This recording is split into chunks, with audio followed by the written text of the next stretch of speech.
Greetings, everyone! Welcome to Dracovin Empire. Are you ready to dive back into the world of Golarion, the setting for the Pathfinder role-playing games? So if you are, we'll be diving into another city-state, Kaer Maga.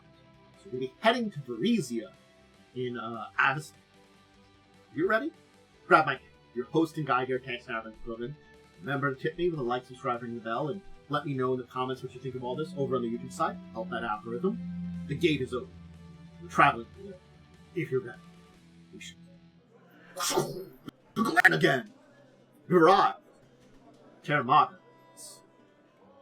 Great. Store of old gods. City on the cliff. Home of the Asylum Stone. The city of strangers itself. If you want to learn more about Kaer Maga, there is a number of sources, of which I referenced a bunch of keys. Of course, Varisia book. Those job basic campaign settings. If you're looking for more adventures, an adventure based around the city, of course, there's the Seven Swords of Sin. And the Chronicles over there, City of Strangers, does a good job introducing a bunch of information, too. So these are the books I would recommend. Most of them are pretty old, so we haven't had a major update to Kaer Maga. It would be nice if we would, but yeah, no. As of right now, we have an idea about it, what's going on in Varisia, and that's it. What is Kaer Maga? Well, as I said, it goes by many names. The Asylum Stone, City on the Cliff, the Hex, the City of Strangers. It stands on top of the high spots in the Stovall Rock. It is literally a city on the cliff, Kaer Maga. It's built inside the ruins of an ancient fortress, a six-sided ring of 80-foot-high seamless stone, stretching more than half a mile in diameter, topped with towers of every shape and design. It has served as a refuge for exiles, misfits, ne'er-do-wells, fleeing persecution and prosecution for thousands of years, and is known throughout Golarion as a place anyone can fit in, where anything can be bought and sold. It's still only a small city of nearly around 8,000 people, and really, the government here is anarchy. That doesn't say there isn't a government. We'll talk about that a little later. Keep it in mind, it's controlled anarchy, in a way. Now, what's the history of this place? Interestingly enough, Kaer Maga is right below me if you want to see where it is here in the Varisia map. So it's just north of Corvosa. It's ancient. It predates even Thassalon, so it's unknown who exactly made it. But the ring was discovered by Golarion, the first Moon Lord of Greed, during his first survey of his new kingdom, Shalast. So this was during the age of the Thassalonian Empire. We've got the first Rune Lord of Greed. So this is post-survey. This is before the Rune Lords necessarily took over and replaced the king, or the emperor, Emperor Zin, and the city was discovered. At the time, the ring was inhabited by mysterious creatures not found anywhere else, which Golarion named them the Caldwell. Now, this is what they are kind of called. They have a technically different name. They're telepathic scion creatures that hail from the ethereal plane. They are technically kind of shown and talked about in places in the second edition, the Seventh Arch, against the Sacred Triad, to deal with stuff with revealing to them. Especially in the Seventh Arch, they're referred to as the Gardeners. So they are creatures that still exist, and that's on Castro. So they are things that are beings, and they're here, so they do exist in remastered and newer stuff too. So keep that in mind. But again, we don't really know a lot about it. But they entered an alliance with Golarion. Basically, he supplied them with intelligent creatures that they could feed on, and they supplied him with prophetic visions of the future. The Cauldron-born told him that the city was called Kaer Maga, a name which even predates them. So they've been there for some time, but even they are not the original peoples. Golarion threw criminals, dissidents, and anybody who could spare into the city. Hey, the Cauldron would be feeding them. And the population grew as citizens in the city, as a population, as new citizens were born in the city. Then Golarion decided to use vampires to police the ever-increasing population, which still exists today. And guided by the Caldborn's prophecies, Shalast prospered, basically. the Caldborn basically predicted the arrival of the Starstone and retrieved beneath the city with some of the guards and prisoners. They didn't actually warn the current Brood Lord of Greed, the Archmage Karzar, of the disaster that was coming. So basically, the new management had moved in since then. They probably were on less good terms of what they were on Caldornay. Caldornay been murdered, replaced by a couple of Brood Lords of Greed. At the very least, Karzog, if not more. Karzog's in charge. Don't like him. He can get Starstone. That broke the city's wards, which allowed inhabitants to come and go as they did. The city had magical wards before them. That made it a lot more difficult to explore. They weathered the Age of Darkness, and the city gained a reputation for self-sufficiency and a willingness to accept anyone that came to the city seeking sanction. Today, it survives on trade, and the surrounding lands are largely unsuited for agriculture. Its reputation for acceptance comes from its extremely cosmopolitan population, and the tradition of self-sufficiency is translated to an unwillingness to accept the central authority over the city as a whole. Now, there was a conflict with Korvosa. There's a treaty with them, which is weird. For a city that doesn't have a central government, they do have a treaty with Korvosa. Basically, the rulers of Korvosa knew of Kaer Maga as soon as they were founded, and at the beginning of the 45th century AR. The Chalaxians of Korvosa hated the City of Strangers. It's anarchy, basically. Tension rose for 200 years, and the conflict when King Chardas of Korvosa launched a siege with an entire regent of Korvosan guards in 4663. The fighting continued for 2 months, led to the death of 117 guardsmen, and the signing of the Treaty of Sarathi. The leaders of Kaer Maga gave a claim to territories below the Storval Rise in the treaty. The treaty has held on for the last couple of decades, though again, tensions still exist. Again, also because, hey, the considerable trade of goods, especially illicit ones, that go through Kaer Maga. All these illegal goods that go through us and we're just to your north that may end up in your city because we're traded here, or, people from your city can go trade with us, get some stuff, bring it back to the city, all things like that. Just makes the liking of each other so much. Here's a map of the city. So, the city is divided into 11 districts. 8 of them contain these hollow stone rings, and are known collectively as the ring districts, and 3 of them are the city's open central area, known as the core districts. There's also underground tunnels and chambers, known as the undercity. I'll talk a little bit about all of these. So the ring districts, we'll start with those each. There's Ankar Ted, which is the northern district of the Varisian city, located within its massive walls. It's almost entirely indoors, no access to natural sunlight. It's the most ethnically and culturally distinctive district, very cosmopolitan. Husum Kuran, far away as Kazmaron, TNZ, being very common. So this is like the big group of people area of the city. Some of the organizations are almost as ancient as the city itself, and attracts new immigrants to this area. It's actually well known for being part of the town where necromancy is openly accepted, and it says referred to the undead as Twiceborn. So, yes. Next, there's Biss, or the Balconies of Biss, as it's sometimes called. It's located in the western wall of the city. It's home to a family of famed goblin crafters, the Ardocs, who also help run the district. Next up is the Bottoms, the southern neighborhood of it. As you can see, the map here can kind of name where the Bottoms is down there. See the bottom of the map. And located within the walls, it's situated at the edge of the Storval Rise.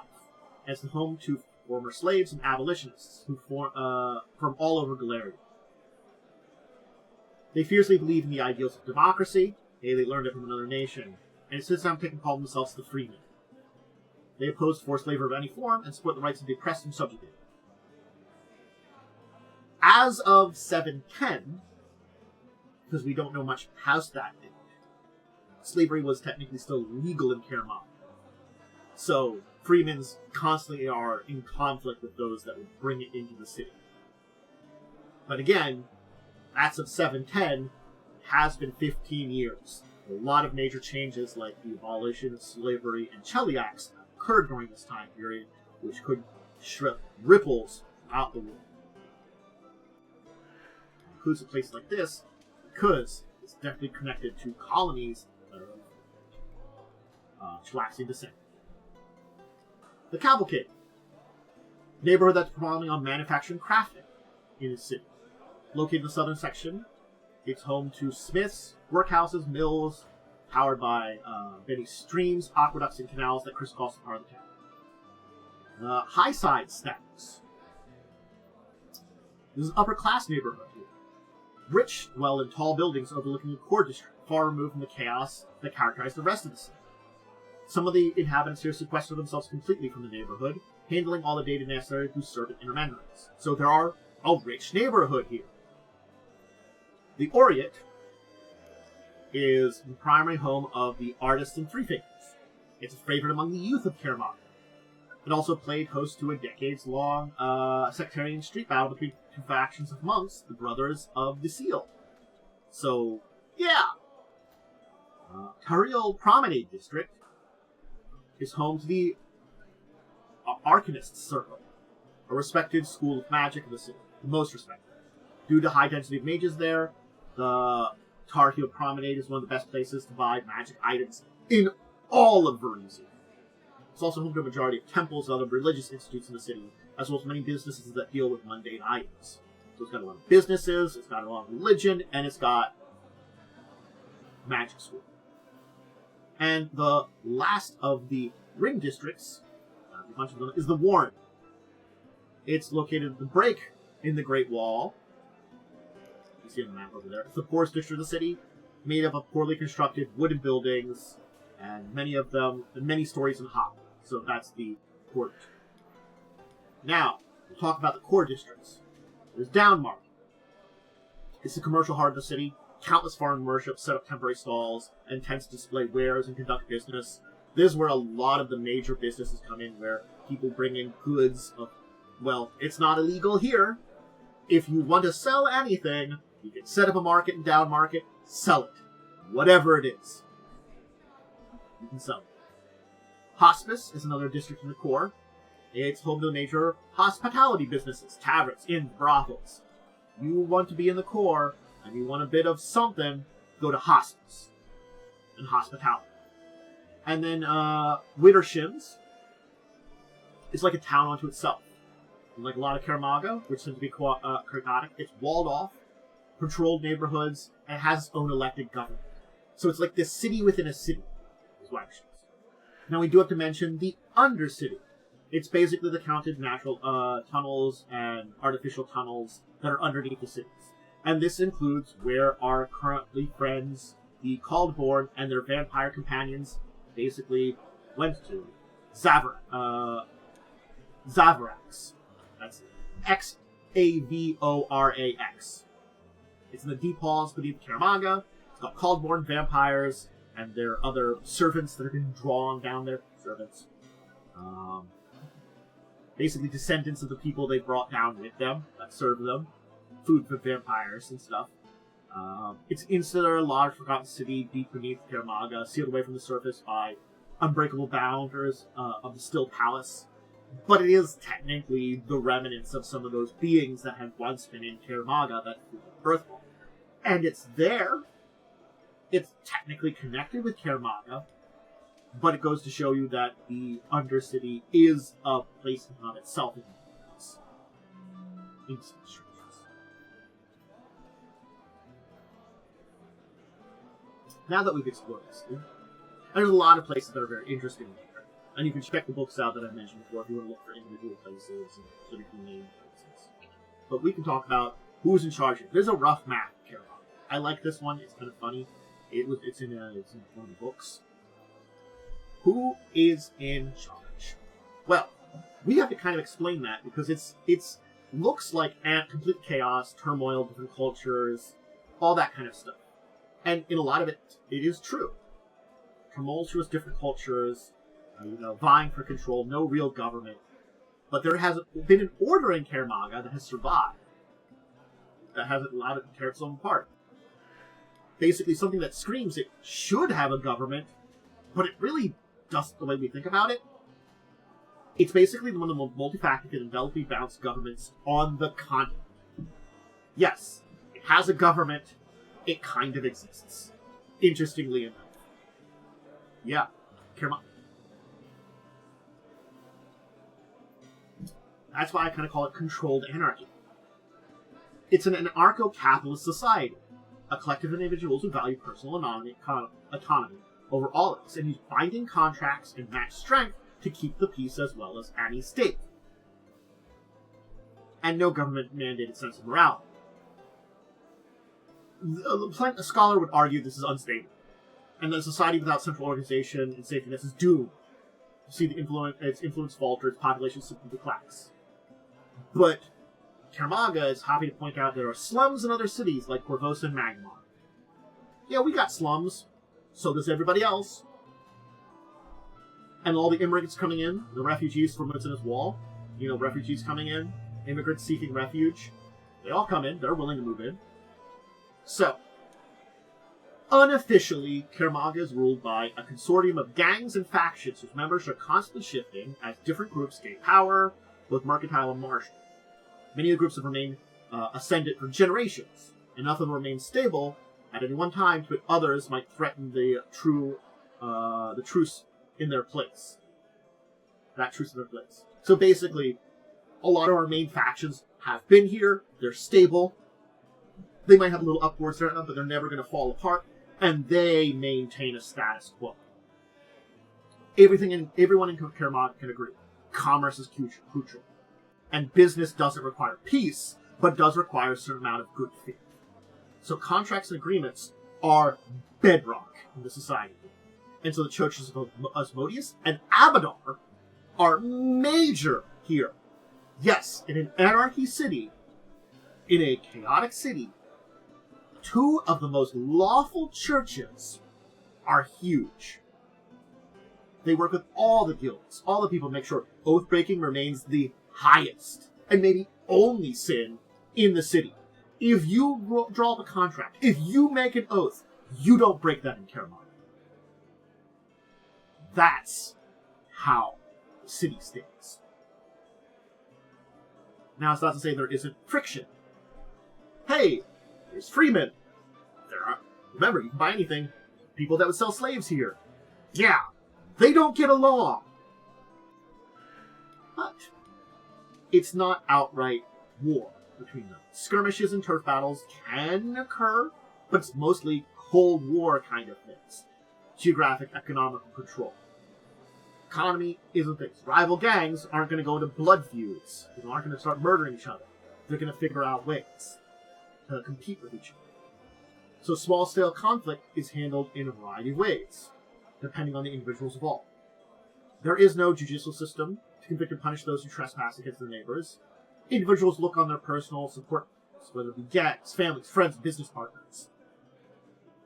In theory, every victim is welcome to take the law into your own hands.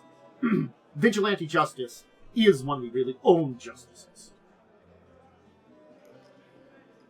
But there could be misunderstandings and blood feuds that can kind of come about on this, that it just escalates, unfortunately. So victims and attackers look to the superior certain things. If they're both side of the same factions, leaders figure it out, passing good judgments you fit. If there's no common authority between parties, if you're members of different gangs, leaders of both groups meet and seek a compromise, paying out blood prices or restitution, so they don't have gang wars. These meetings generally happen in the case of things like murder or grievous injury, and the general sentiment in the city is that if you and your immediate friends aren't strong enough to protect what's yours, you don't deserve it in the first place. This doesn't lead the city into a city of fear or rampant violence in the streets, though. The citizens of Kaer Maga simply watch their backs and prevent those around them from mutual defense. And if occasionally find themselves mugged or robbed, they accept that such is the natural order of things and vow next time they'll be better prepared. So it is like they don't fear the thing, it's just you. You make friends with the people around you, so that they got your back.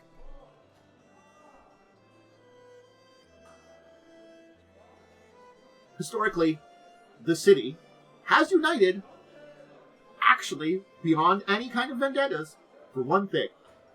Defense of the city. Again, city's only been attacked a few times, but anytime it does, everybody pulls together to form a pretty formal militia. Maybe each family, each faction, each group will supply some defenses and be ready to fight for the city, because the city will stand. We might not like each other.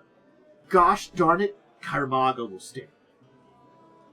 You don't mess with us. We put together. And this chaotic patchwork of defenses can confound normal armies, but they make it work. They're proud to point out a decentralized command, unit autonomy, and diversity of styles that would normally not work, works for them. And they fight like cornered rats and disappear into the walls with ease. They know how to hide and use their city to their advantage. Guerrilla fighting.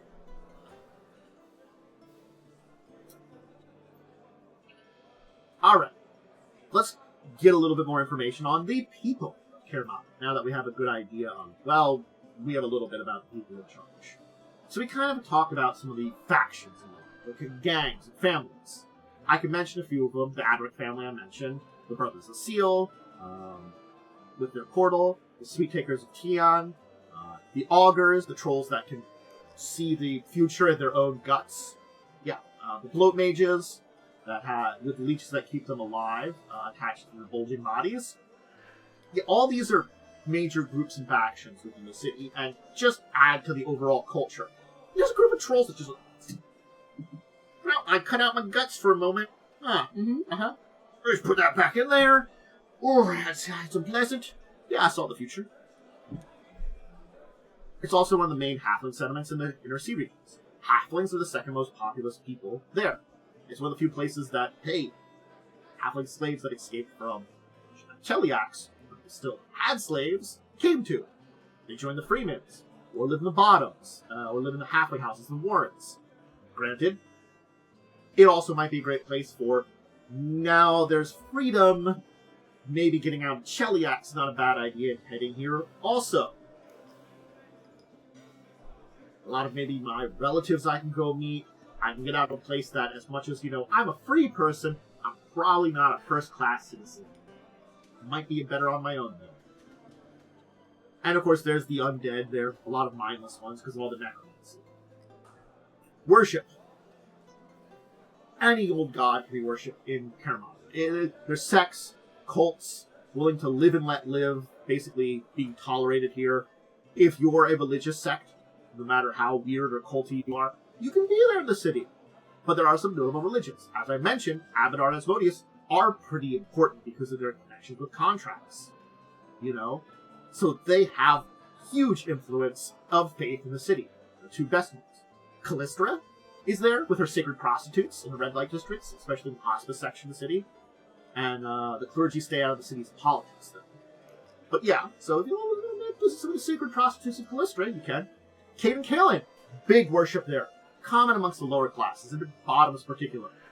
Clergy is heavily associated with the freemen, so they aren't really welcomed in areas where there might be slave traders. But it's popular also amongst the local merchants, which basically means that no one takes action against the clergy of the Cade and Kaelin, even though they are very freedom-based. Arcanists tend to worship Nethys. Basically, tendency to see all sides of an issue, give it an advantage in the shifting political scene. Worship Pharasma is centered in the gods of Ossuary and Bottoms. The bards of Lysinum tend to revere Shellen, and they keep an eye on the more extreme establishments in the hospice to ensure they're not moved to sadomasochistic faith of San Kuthan. Hey, Shellen constantly looking out for her corrupted brother and making sure she's, he's not doing anything. Regatha is actually common amongst the necromancers of Ankarte, and particularly amongst the city's small leper population. There are two actual religions that are not welcome in Kaer Maga: the face of Sarenrae and Iomedan. Why? They're viewed as troublemakers. Now, if you're the bottoms, go ahead and worship them. No one really cares though. But everywhere else, you're ostracized. Basically, if you worship them, it's like, hey, you're worshipping those troublemakers. What are you doing then? Trade. So, we'll talk about this to finish up today. If it's exotic, if it's illegal elsewhere, if it's something rare, there's a good chance it's going to go through Kaer Maga sometime. Basically, basic items are produced more efficiently and cheaply in one of the other Parisian cities. This is where exotic, rare, and illegal things head to a lot more. It doesn't attract passage trade, as it is not on a trade route anyway, but it's a destination. If you want to sell something, legal in a lot of other places, exotic and rare, you go to Kaer Maga. You're going to get the most people looking for that kind of stuff there. You end up there. It's not on a trade route, it's the end destination. Now, they do import grains from the lowlands around Corvosa. Goods travel to ship to Pound Cove and head north with caravan to the Yonbakari River. And it travels by barge to Kaer Maga. The alternate route is to travel by ship to Magnamar and then barge along the river for the rest of the journey. That's a much longer route, but removes the need for an overland stage. So basically, you can go a little bit overland up from the lowlands of Corvosa, upriver on barge, or you can go from Magnamar by barge, but you can go by river the entire way. When the river reaches the Storable Rives, merchants can either blaze their own trail up the river gorge, or pay the Dusk Wardens in order to use the more efficient half-light path. Dusk Wardens is a group of rangers that keep Kaer Maga safe from subterranean menaces below the surfaces, and they use the path to guide one of the few routes up to the city. So not only taking you to the city, but they're also like, hey, there's a bunch of underground stuff here below the city, we're going to protect against it. Again, there's a lot of unique groups in Kaer Maga. I'm not talking about nearly all the groups that are there. I'm mentioning a few of them. There are so many, and that's why I highly recommend if you would really dive into Kaer Maga for a book, you could got some of those. Caravans arriving north from like Riddleport have the option of reaching the Storable Rives via the Storable Stairs. But that takes days of travel through the Cinderlands, which can be very hostile. Dangerous place up the Cinderlands, but it's a land route from places like Riddleport. There you go, there's Kaer Maga. I hope you enjoyed learning about it. Yeah, I would really love an update on Kaer Maga, something that we know a little bit more about it in the second edition, especially the remaster. We haven't had any major information on it since like 2010. It doesn't have stuff related to it that we've learned about, but yeah, it's been a long time to get an update on Kaer Maga. And it's a very interesting city. The controlled chaos, the possibility for adventure. If you need some kind of good, you can go there. So again, I would love to see more updates on it. It's one of those things that, like, you know, seeing that region, getting a big updates on a lot of places there. This is one of those ones that screams. But yeah, really interesting city, and place that just inspires adventurers, and adventurers to at least come visit them in large amounts. So I hope you did enjoy joining me on this tour of it and learning a lot about it. But that'll be it for today. I do hope you enjoyed. Remember, check out all my other tabletop stuff, which can be me live over on Twitch, where I do that and some variety gaming, and also over on my YouTube side, where all of my tabletop stuff gets uploaded to. If you want to see when things are getting uploaded, schedules for me going live over on Twitch, and all that kind of stuff, check out my social media. Gives updates on that, what's going on in my life and stuff like that. That's Discord, my Blue Sky, my Twitter/X, and of course my Community Page, my YouTube. All those places are great places. Go check them out. Hey, remember to do the things I said at the beginning. Like, subscribe, ring the bell. Helps a lot. What do you think of Kaer Maga? Do you want to do adventure there? Are you inspired by adventures? Or would you think you use it in a game for something like your characters visiting because they need some kind of rare item? Certain Kaer Maga you can find. Definitely there's a lot of good uses to it. And I've kind of used it in games before, but not as seriously as I think, you could. I used it a little bit in the Crimson Kingdom game, we'll check that out. But it was brief uses of it, not anything major. Still interesting things. Alright, everybody, I'm going to go. Till the next time, I bid all of you out there a deep and wonderful farewell.